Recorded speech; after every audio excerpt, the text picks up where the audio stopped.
Hi, this is Sweet June. I'm back, kind of on the road. Like I said, I'm back in business, so I'm doing two videos tonight.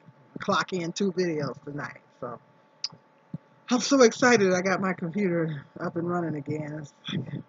I was really freaking out there for a minute because my phones are, both of my phones, the storage is full on them. I can't do videos on them no more. So I got to upgrade my phone. So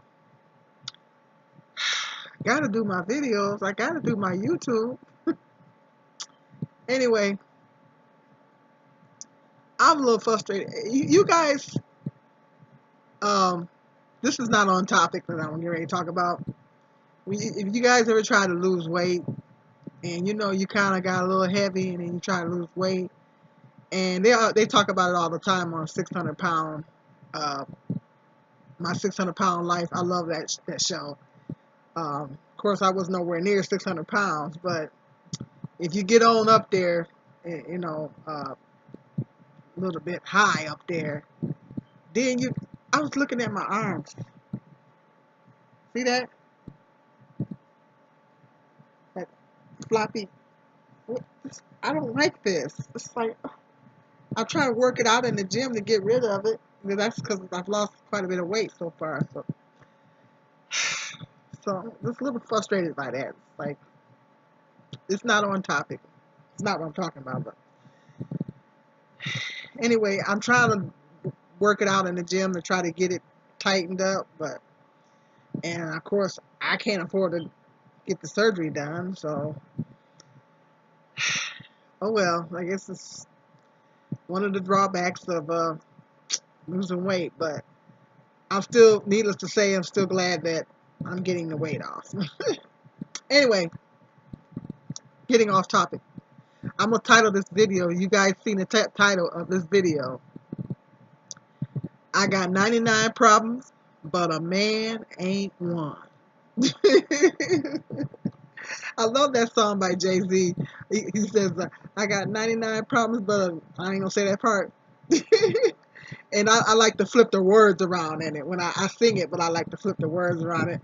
I say, I got 99 problems, but a man ain't one. If you having man problems, I feel bad for you, girl. I got 99 problems, but a man ain't one. Hit me. So I like to switch the words around in it. I got 99 problems, but a man ain't one. I said that at work one day. This ladies was talking about their problems with their man and all that and stuff, and I was like, well, I got 99 problems, but a man ain't one. So I just thought that would be a catchy title for what I'm getting ready to talk about. There's a method to my madness, but what I'm talking about, what I want to talk about is toxic relationships. Toxic relationships, men that are abusive, physically abusive, emotionally abusive. I know a week ago I was thinking about a past relationship that I had. The last serious relationship I had, which was my son is 18. I'll probably say about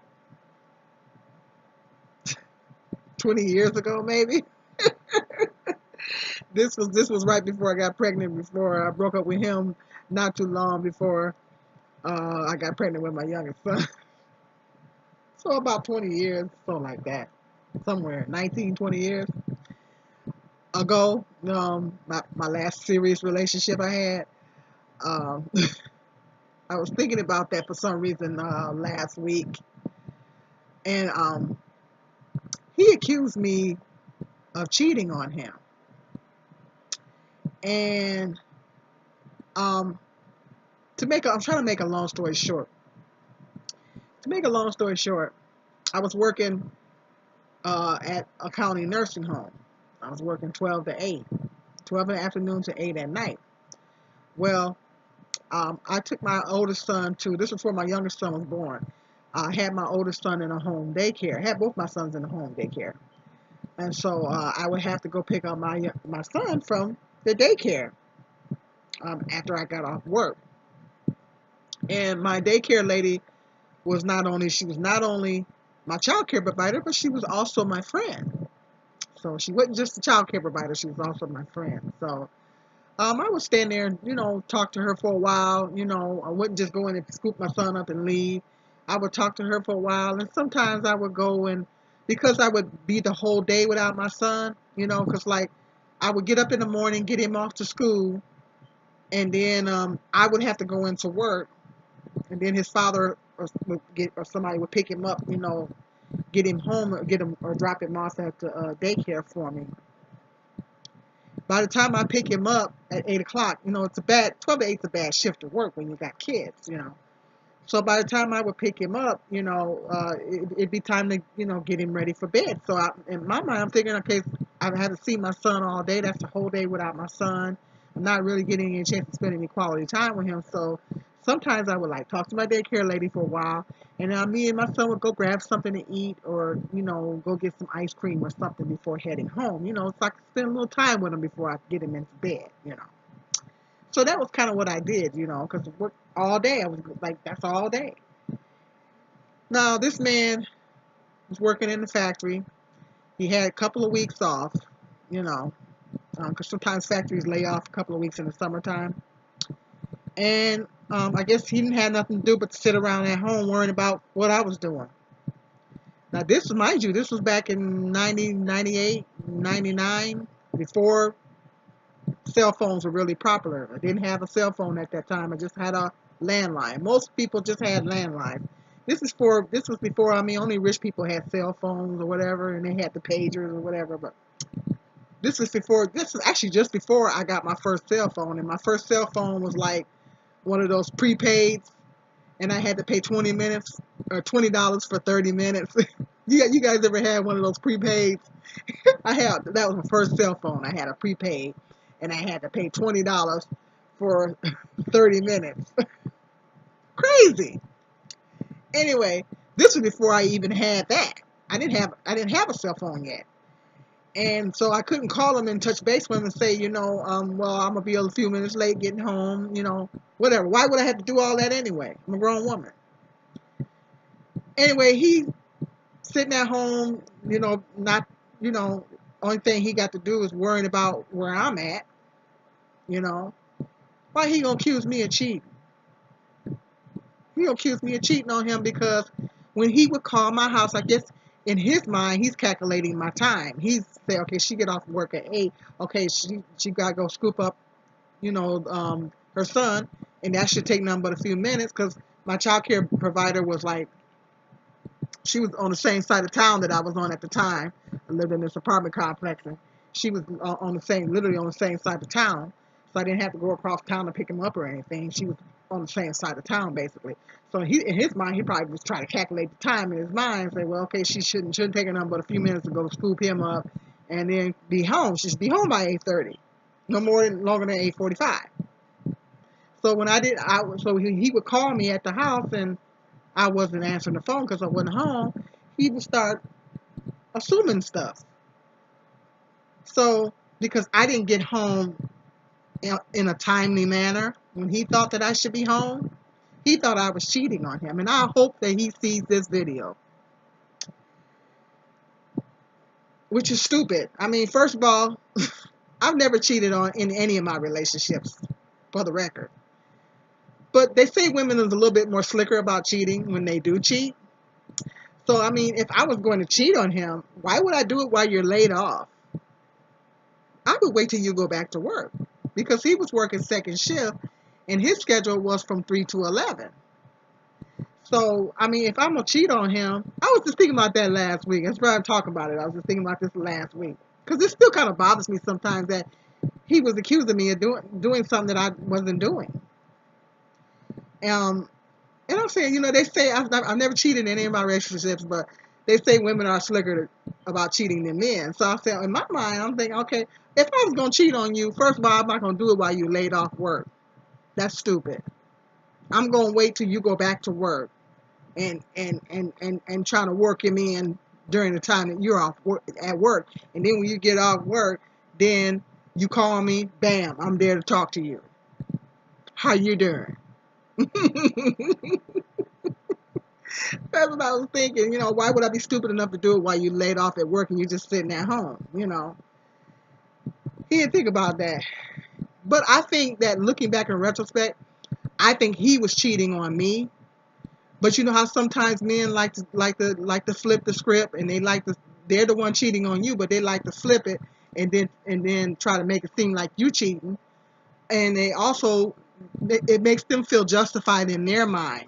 Because I found out later on, his boy's girl, his best friend's wife, told me at a later date that he was bringing his ex over to their little sets they was having, and then they would ask him, "Where's June?"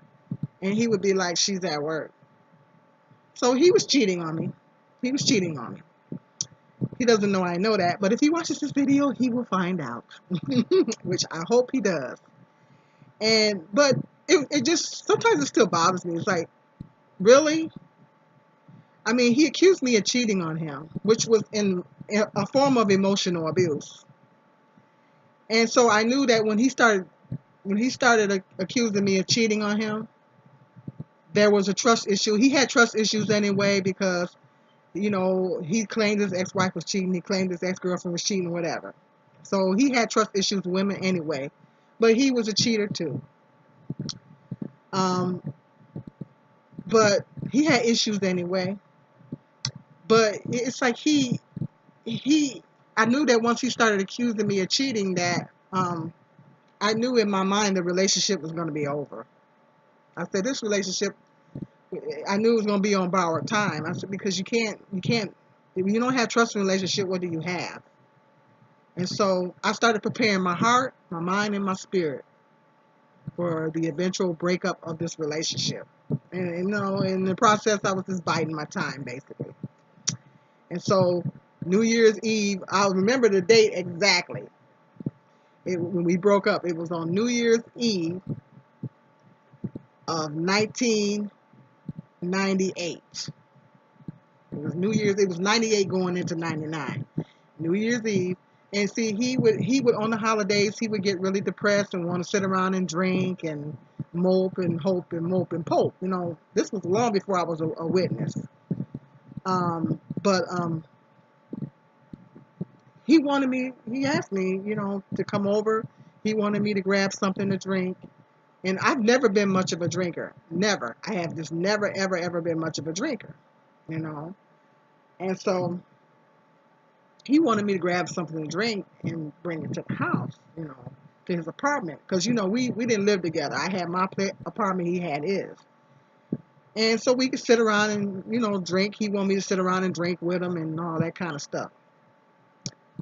For some reason, I just got irritated. Because that was what he would do on the holidays. He would sit around. He would get really depressed on the holidays. He lost his mom at a young age. And maybe some other stuff happened in his relationships. But anyway, some people just get really depressed on the holidays. He got really depressed on the holidays. And up to that point, I was very understanding about it and everything. And he would like to sit around. He'd like to sit around and drink and mope and drown his sorrows. With this particular, New Year's Eve, I wouldn't have it, and I wasn't feeling that. He wanted me to get something to drink and bring it over to the house, to his apartment, so I could sit around and drink with him, and mope and poke. Well, for some reason I got irritated. I wasn't for that. And I told him, I said, I put my foot down. I said, I'm not doing that. I said, I'm not doing that. I said, I'm not going to be sitting around drinking with you.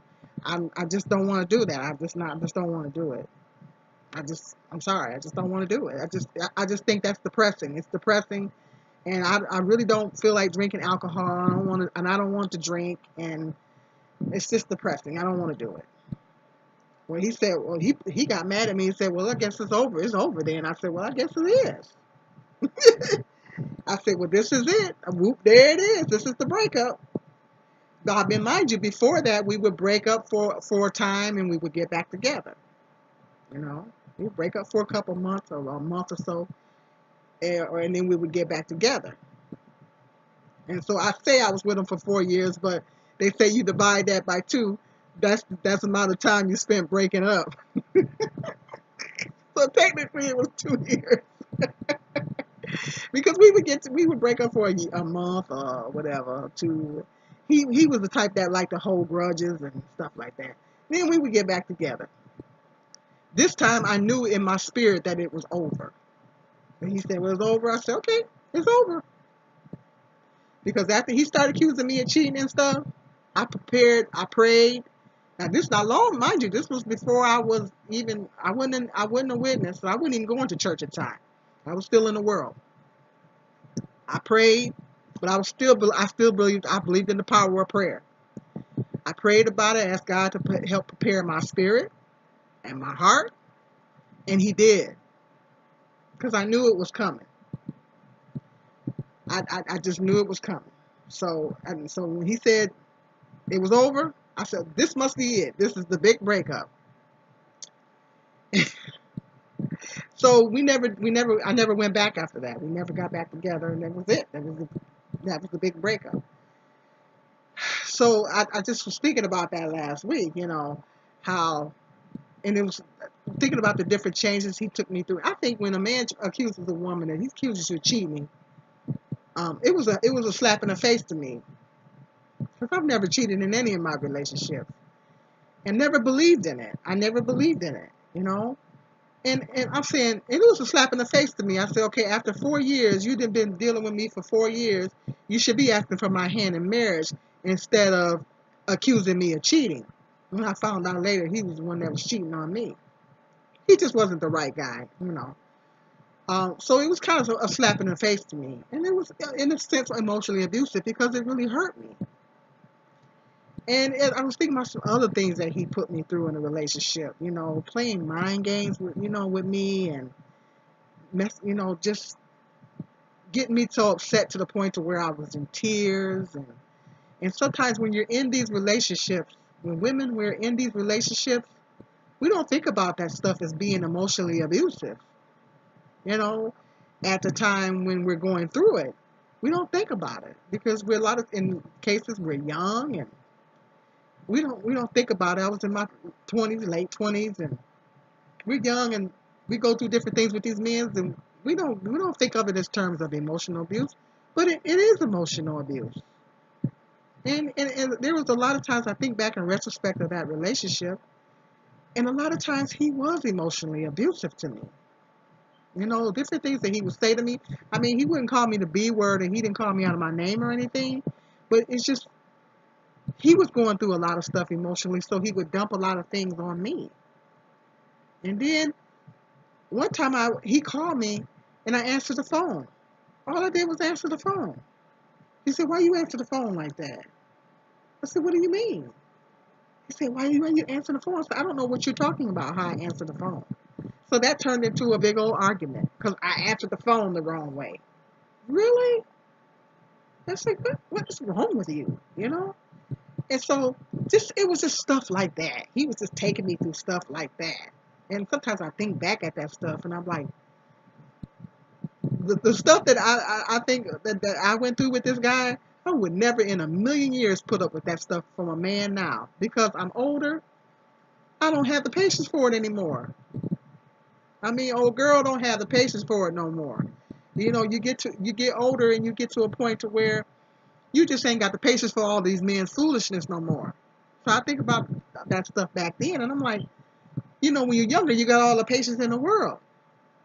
Well, I said, if he was taking me, or I was dating somebody now, and they was taking me through that stuff now, I'd be like, you know what? You call me back when you get it together, okay? I wouldn't even put up with it. I don't have the patience for it. So that's the thing. Men can be emotionally abusive in so many different ways. Emotional abuse can be manifested in so many different ways. It doesn't always have to be that they're calling you the B word, or they're cussing you out. It doesn't always have to be that. It can be emotional abuse can manifest in so many other different ways. In his case, he was accusing me of cheating. It was hurting me. He was always trying to suggest that I was cheating on him. Um, I would get I'm getting a little personal here, but I would get a lot of yeast infections when I was in a relationship. I got a lot of yeast infections for some reason. I think it's because he was nasty. And then he asked me, why are you getting all these infections? What's going on with you? As it's to suggest that I'm cheating on him. Really? So I mean, it's I just stuff like that. It was stuff like that he would say to me and do to me, say to me and stuff like that, that say things to hurt my feelings. We would get into arguments to the point to where it would escalate to the point to where I would be in tears. One time we got into an argument, I was like, had an emotional breakdown, and my young oldest son didn't know what was going on with me. And it just, that's abuse. It's emotional abuse. And the thing is, at the time when it was happening, I didn't realize that it was emotional abuse. I didn't know that he was emotionally abusing me. And the thing that was smart on my part is that I guarded my heart. I didn't allow myself to fall head over heels in love with him. So when he said it was over, it was easy for me to make that decision because I prayed and I asked God, Jehovah God, to prepare my heart and prepare my spirit, and he did. And I didn't allow myself because I knew that this man was having so many emotional issues. He didn't. I said how I can't see myself. He it wouldn't allow me to completely open up my heart to him, and just fall head over heels in love with him. I mean, I loved him, but I wasn't in love with him. So that's why it was so easy for me to walk away from him. But I imagine, so that was a smart thing on my part. But I had, with God's help, um, but I just think, what if I had been head over heels in love with him? He would eventually came back because he would have knew that. And the cycle of this emotional abuse would have continued on until I really got tired. And so emotional abuse, that's my point that I'm telling my story, because I'm making the point that emotional abuse can manifest in so many different ways. It's not always a man cussing you out or calling you like out your name. It can manifest in so many different ways. They're accusing you of cheating. They're being overly controlling. They're trying to control you, and all kind of different things. They try to flip the script on you and make it seem like it's your fault that they're upset. They're upset, and they try to flip the script and make it seem like it's your fault that they're upset. That kind of stuff. We would get into arguments, and I'm the type of person, I get over stuff fast. A week later, he'd still be pissed off. you know, and he'd be like, well, I'm still upset. I'm still, really. And if I had to know then what I know now, I would have been like, well, you call me when you get it together. Okay, how about that? And then I would sit on the phone and listen to him go on and on and on about his ex-girlfriend, go on and on about his ex-wife, and what woman wants to hear constantly about the exes all the time? You know? I mean, in the beginning of the relationship, you want to hear a little bit so you can know the man's history. But I mean, this man talked about the exes all the time. His glass was not clean. He was not over the past. He was not over the past. And so he had a lot of emotional baggage that he dumped off on me. I'm not saying that I was uh, this perfect princess in a relationship. I had my issues too. But cheating wasn't one of them because I've never believed in cheating in any of my relationships. And like I said, I hope he watches this video because I'm clearing it up for the record. Well, I tried to tell him that many times. He didn't listen. He didn't believe me. And it's probably because he was cheating on me, and he wanted to flip the script. So needless to say, I'm glad that that God gave me the strength to end the relationship when he did. I did, because I wouldn't be where I'm at now. And so that's what I'm talking about. I'd rather be You'd rather, as a woman, if you're single, you'd rather be alone and be by yourself than to be with a man that's emotionally abusing you, that's physically abusing you, especially physically abusing you. He going upside your head. I've never had a man, thank God, I've never had a man physically abuse me. But if he's emotional abuse can be just as bad. And emotional abuse takes on so many different forms. Um, Physical abuse, uh, he's overly controlling, which can be very dangerous. You know, he monitoring every move that you make. You know, I wasn't home at 8:30 like he thought I should have been. So in his mind I'm cheap. What? Come on now. And like, 'cause sometimes I would get home after I get done talking to my daycare lady, and sometimes I'd go take my son and grab some ice cream or something to eat like that, because I'm all day without my son. I haven't had no time to spend no quality time with him. So sometimes I would get home about 9 o'clock, maybe 9:30, maybe no later than 10 o'clock. This man think I'm out cheating on him. And so that's to me, and it would hurt me so bad that he would do that to me, that he would sit there and accuse me. Emotional abuse. And so that's what I say to you ladies. You'd rather be by yourself. And I say, I'm bummed out. I'm going to be honest. I'm bummed out. I'm going on 51 and I'm still single. And I never expected to be still single this long. You know, I've been wanting to get married for quite some time. And I'm kind of bummed out. I'm going to be honest with you.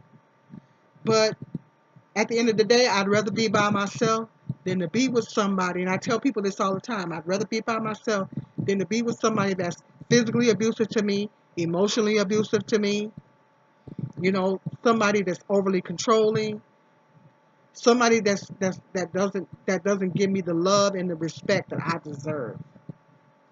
Because I know my worth. Then I didn't know my worth.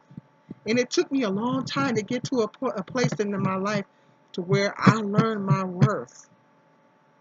And so once you learn your worth, it's the most beautiful thing in the world. Once you ladies learn your worth, you young ladies, you get to a place where you learn your worth, it is the most beautiful thing in the world. Because you know what you deserve. At that point, you know who you are. And you know what you want. And you know what you expect. And you know what you deserve. And you know what you don't deserve. And you're not willing to compromise that or to settle for anything less, just for the sake of saying I got a man. And there's so many women that they put up with these guys. I know women, sometimes if a woman's in an abusive relationship, sometimes she can fear for her life, and she's in a place to where she's scared to leave, afraid that the man's going to try to kill her. But there's resources out there to help a woman in that situation, to escape the situation safely. I've never been in a situation like that, so I can't say I completely understand. But there are resources out there to help women that are in those situations. But if a man's being emotionally abusive to you, and it's not always cussing you out or calling you out your name. But if he's making snide remarks, saying things to you to hurt your feelings, you know, my ex, he wouldn't cuss me out, but then he would cuss in the course of an argument. He would cuss in the course of an argument. And so this stuff, that saying stuff to you that hurts you in your spirit, that hurts you in your heart, and breaks you down, makes you want to cry. If a man makes you cry, if he truly loves you, he ain't gonna make you cry. If a man truly loves you, he is not gonna make you cry unless they are tears of joy. He makes you cry tears of joy, that's wonderful. But if that man is breaking your heart, he's steady making you cry, he is not the right man for you. He's breaking your spirit. And you never let a man break your spirit. Never let a man break your spirit. Never, never, never compromise your integrity, your self-respect, your dignity, just to say, I have a man. Like some women, you'd be surprised. Some women will go through. Well, God hates a divorcing, but some women will go through all kind of stuff. Just say, "Well, I got a husband," and all this kind of stuff. But if the man is emotionally abusive, um, if you're in a relationship with him, especially if you're not married to him, it's a little bit more difficult, complicated in a marriage. But especially if you're not married to the man, you don't have no legal ties to this guy. It's like I tell people all the time, I'd rather be by myself than to be with somebody that is not right for me. To be with somebody that's abusing me emotionally or physically or you know what? I mean, you know what I'm saying? So at the end of the day, ladies, it's just not worth it. It's just not worth it.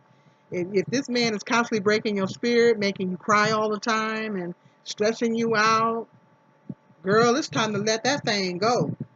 Messing with your peace of mind. This is what this guy was doing to me. He was stressing me out, hurting my feelings, making me cry all the time. Um, um, you know, that was very hurtful to me, accusing me of cheating, because I knew that I wasn't cheating on him. And so that was very hurtful to me, you know. And so it was other things that he was saying and doing that was just not cool. It's just not cool. It was abusive. So I'm so glad that Jehovah God gave me the strength to walk away from that relationship. And I honestly would say that if I didn't walk away from it, I wouldn't be where I am today. And marriage to him would have been a nightmare. Marriage to him would have been HE double hockey sex. And so, trust me, he did me a favor. He did me a favor. I was so glad I didn't marry that guy. I'm so glad he didn't want to marry me. So happy he didn't want to marry me. He did me a favor. So, I just, you know, I'm cool. I'm cool with him. I see him. I talk to him. I speak to him, everything. But that's always in the back of my mind. They accused me of cheating on him. And it really hurt me. It really hurt me to my heart because I was not doing that. I can't stand it when people accuse me of doing something that I'm not doing anyway. So that's why I titled that, I think about that Jay-Z song. I got 99 problems, but a man ain't one. you know, that's the reason why I say that.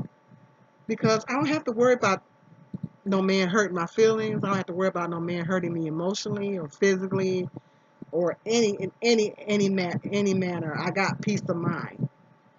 Or I ain't got to worry about somebody running around. I had that happen to me too, running around on me, screwing around with different women's on me. You got to worry about that. You know, I'm so glad that I don't have to worry about those things. You know, so that's why I say I got 99 problems, but a man ain't one. So at the end of the day, I'd rather be by myself. You want to be alone than to deal with all that drama. You got peace of mind, and it's like Medea said in the play, aka Tyler Perry. There's only two places that you're supposed to have peace, and that's the grave in your house. And if you can't come home and you ain't got no peace in your house, there's a problem. There's a problem because you're supposed to have peace in your house. And if you come home and you ain't got peace in your house, then there's a problem. Well, let me know what you guys think in the comment section. I'm gonna wrap this up. I got some more interesting video topics coming up. This is